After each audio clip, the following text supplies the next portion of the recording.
और नाज़रीन, आपको बताएं कि पंजाब से किसान दिल्ली कूच कर रहे हैं, अपने 7 महीनों की रसद भी रखे हुए हैं।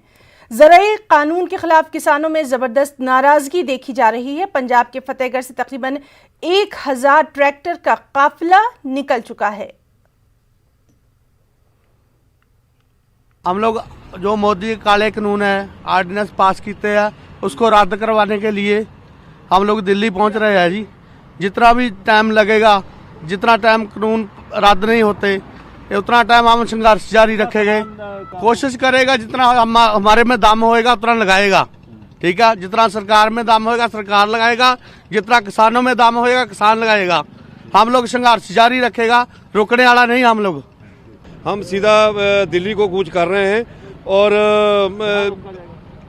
वहाँ जो रोका जाएगा तो वहीं सब सड़कों जाम लगा देंगे। तकरीबन कितनी ट्रालियां और सामान वगैरह सारा? वो ये तो 4-5 महीने का सामान हमारे पास है, 1000 के ऊपर ट्राली जा रहा है जी। सारे किसान रेडी हैं? रेडी। देख लो आप कैसा उत्साह है, कैसा है। हाँ जी, वहाँ पानी की बिछा कोई बात नहीं, पानी चले कुछ बात नहीं है, कोई बात नहीं है। हम लोग कुर्बानी ये भरिया जो पंजाब का जो इतिहास है ना।